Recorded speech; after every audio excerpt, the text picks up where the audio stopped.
Gary Phelps. Welcome to Icon Prop Group TV, and we're so excited to finally have this podcast up and going. If you're watching, please leave us a message from where you are, what you do, and please like, comment, and share. We'd love to hear from you and engage with you. Today I'm sitting here with Kobus van Rensburg. I suppose a lot of people in South Africa would perhaps know him. He's no stranger to the TV world and the Facebook world and all that. But interesting character. But allow him to introduce himself and tell us a bit about him and just who he is. Yeah. How's it, everybody? As you heard, I'm an interesting character. Certainly you are. Kobus van Rensburg, grew up in ministry and had some amazing examples in my life, and I think that's the bedrock of what you try and build on and achieve. For me, life has always been not about self, but about other people, how you can enrich the lives of others. And it's always been there, always been part of my life. It will always be there in whatever I do. So when I jumped into real estate, it was that aspect of serving others has been there, and that's kind of also what I like about the direction I'm in. So yeah, short Kobus van Rensburg, and here we go. I mean, a lot of people don't know this, but I mean, you're from a place called Stilfontein. Stilfontein, yeah. No, Talk to us about that, because a lot of people don't even know what it is. They think you're making up this place. Stilfontein, yeah. A lot of people, you have to then start explaining. Potchefstroom, do you know what Potchefstroom is? Okay, now, do you know where Johannesburg is? So it's 2 hours outside of Johannesburg. I think the whole population of Stilfontein, last time I checked, was just on 11,000 people. And, wow. It's fun growing up in a small town.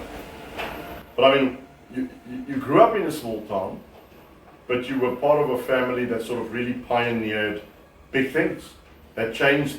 In fact, I think you guys are fundamentally one of the reasons that small town is known today. Yeah. So growing up in a small town, but traveled the world while staying in Stilfontein, saw 17 countries. Also, like I said, my life has always been, a big part of my life has been about enriching the lives of others. So growing up in Stilfontein in ministry, traveled the world, I've done motivational talks around the world, I've ministered around the world. Also worked with a lot of people and companies in South Africa and so many other countries. And at the end of the day, if you can see someone else prosper and go forward, it brings a sense of fulfillment that you can't get in other ways. So you traveled, you've spoken to a lot of people. So Spoken to a lot of people. Yeah, exactly. So I mean, in speaking to all these thousands of people, like what is one of the questions that someone has asked you that really stuck with you until today?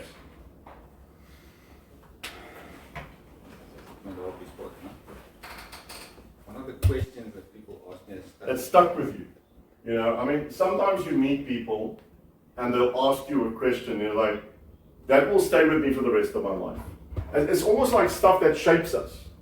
And I think the reason I'm going this route is so often there's this bland approach towards brokers.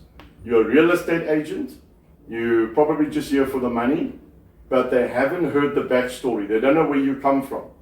And I think that's sort of what we want to sort of unpack a little bit, is that we're not just a bunch of paper pushers here, you know? So what question has someone asked me that has really caused me to think?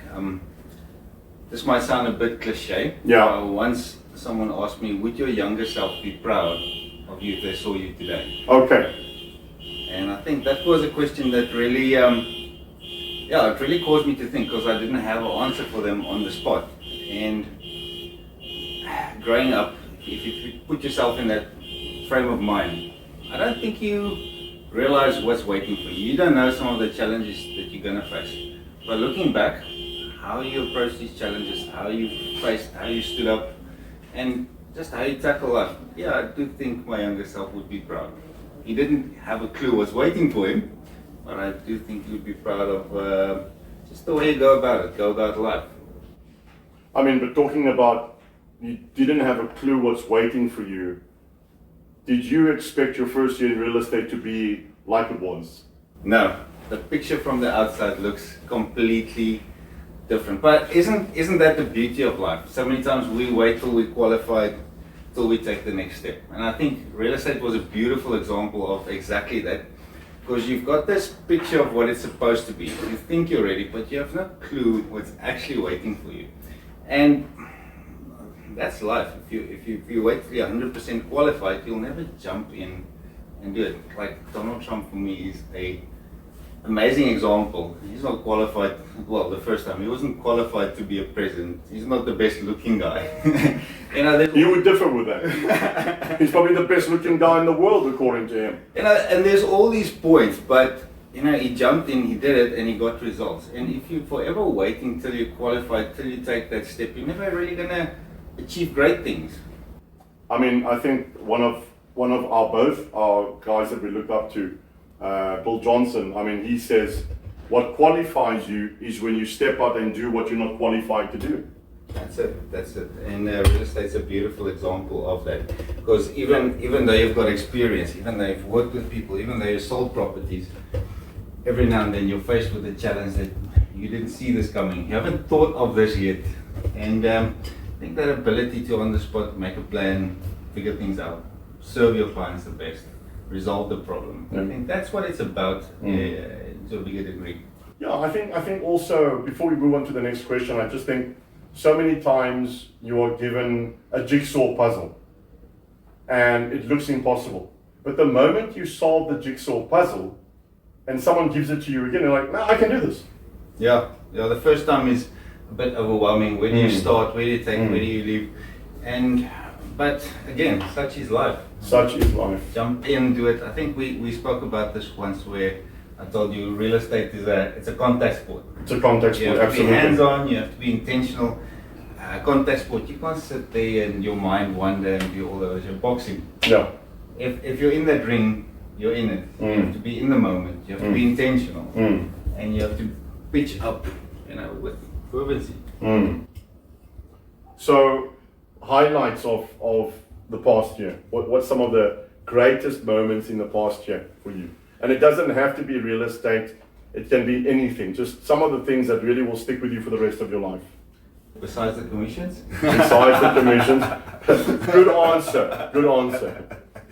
So I think one of the most fulfilling parts is after a handover has been done, after people have found their new home, and they come back and thank you for the process. Because some of these processes are hairy. Some of these instances you have to really roll up your sleeves, get in it, get down and dirty, and sort the stuff out. And there comes this period, or I've had this period in some sales where in the middle it feels like all the wheels are coming off, things are going sideways, pear-shaped, and then you stick with it, you pull it through, you serve your clients, you give it your best, and then when it comes time for delivery, everyone's happy and all the work pays off, and that feeling of fulfillment that you've served someone else and that they're happy with their new home.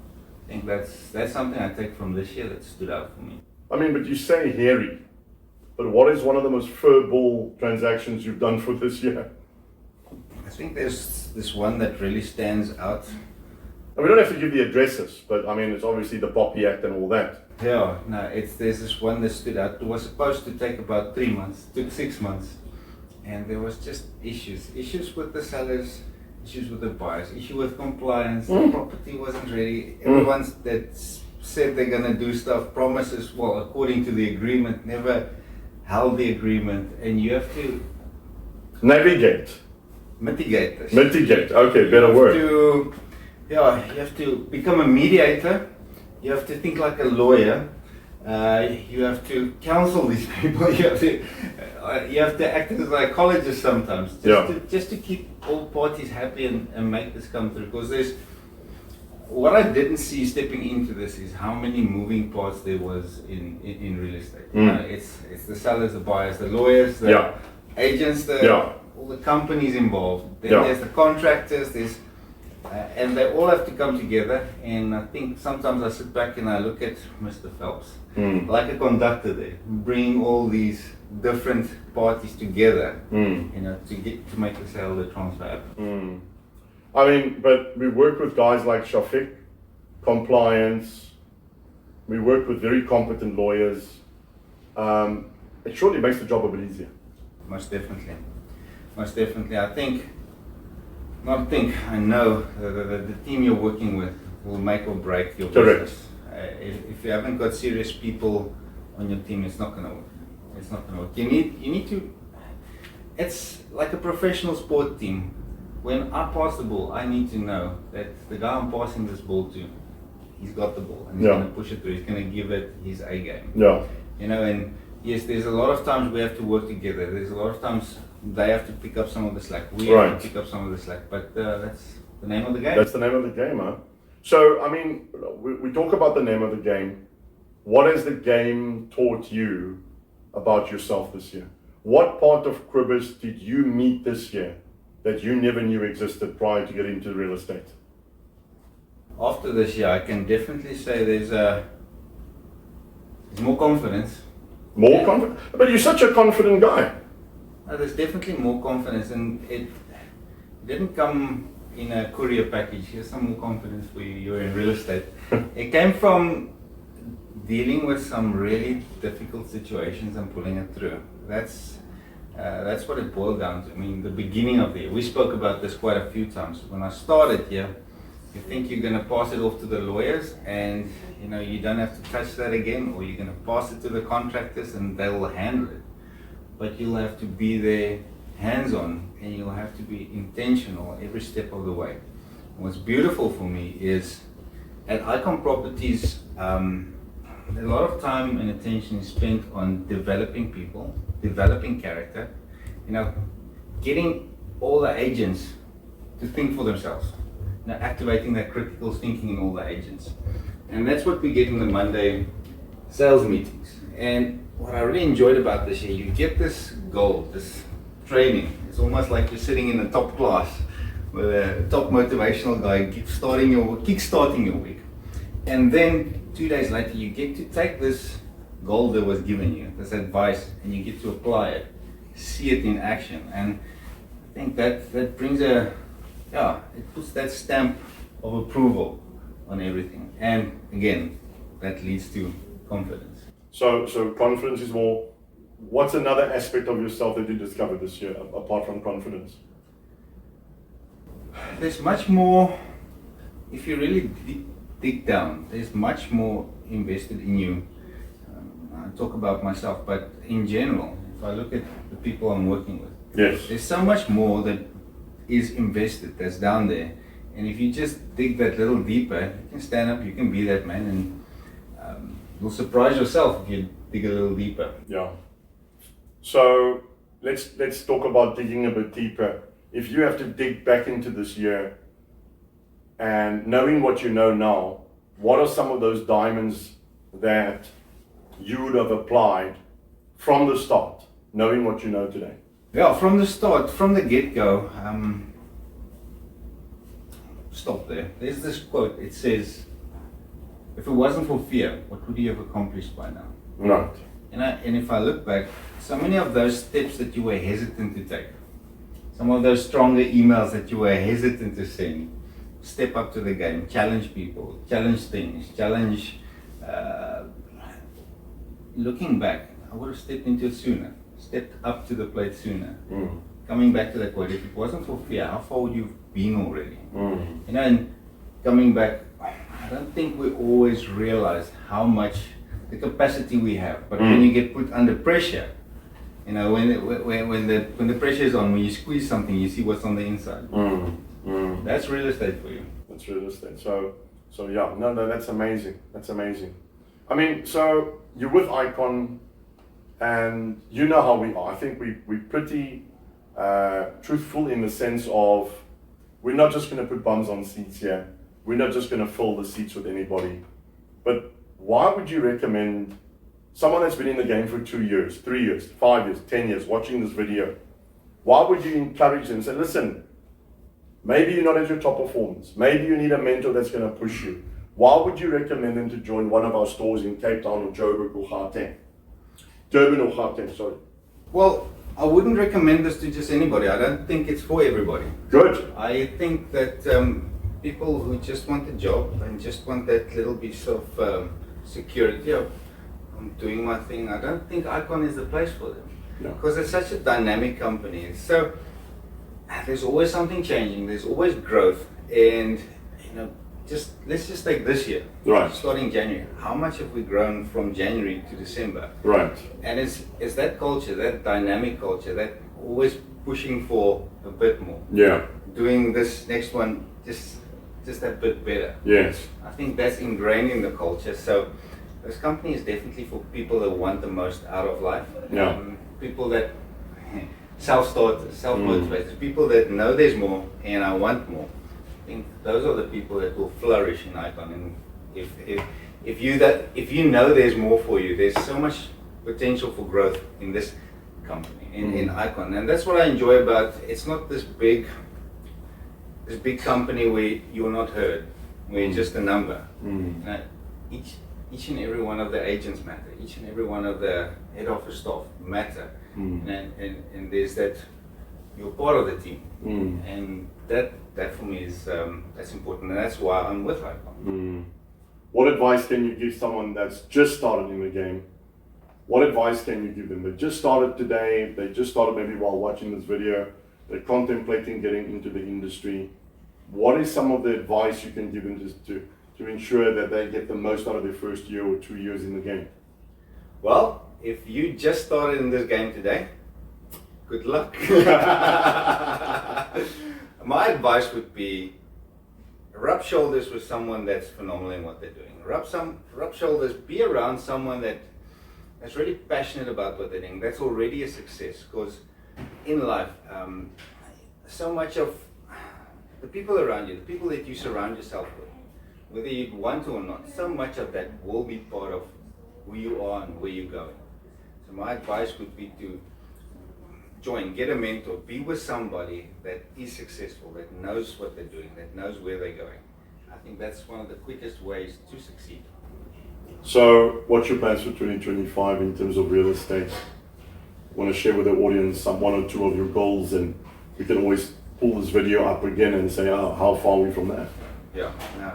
2025 must be at least double of what 2024 was. It was an amazing year, my first year in real estate. 16 sales. Sold 16 properties. It was a phenomenal experience. It was thrown in the deep end, and as I started, I love a challenge. I accepted the challenge, and was it always fun? Well, it was fun. It wasn't always easy, but it was always fun. Yeah. So 2025 is going to be at least double, and building a strong team. That's what I would like to see in 2025. Building up the people around you as well, not just building your business, but really investing in people as well. But I mean, you're coming from Joburg. I mean, this is last question. You're coming from Gauteng. You're coming to Cape Town. How is the markets different from Cape Town to Joburg? Well, there's so many Joburgers in Cape Town. No, it's Cape Town there's a different mindset compared to Joburg, Gauteng, Pretoria. It's almost like business happens fast there. But again, I'm part of Icon Property. I think we're moving faster than Joburg is. Good. But the general mindset of people, dealing with clients, contractors, all the different parties, you have to sometimes just take a step back, put yourself in their frame of mind, their perspective, consider that, and handle it accordingly. I think what it's all about serving your clients the best way you possibly can. Not always forcing the way you think it's supposed to happen onto the deal or onto the client. Last question. I mean, this is not on our list. Many lawyers are watching. Yes, you're new to the game, but you're not new to business. What advice can you give conveyancing lawyers based upon your experience that you've had this year? So many moving parts, so many people part of the company, and I think the from our side, from an agent side, is not to assume that everybody in the company is bringing their part, is knows what they're doing, is servicing the clients the best. I think having your finger on the pulse on every moving part, as difficult as it is, I think that's the vitality, that's the heartbeat, that's what is going to keep the business alive. Servicing your clients the best. This is whether it's agents, clients, buyers, sellers, constant feedback. And I must say, the people that we're working with has done a stellar job keeping everybody up to date, keeping everybody informed where we are in the process. That's what it's about. Kobus, thanks for being here, and it's so lovely having you, and it's wonderful listening to your story. And guys, please like, subscribe, and follow us. Leave a comment. If you have any questions for Kobus or myself, please drop us a message. We'd love to correspond.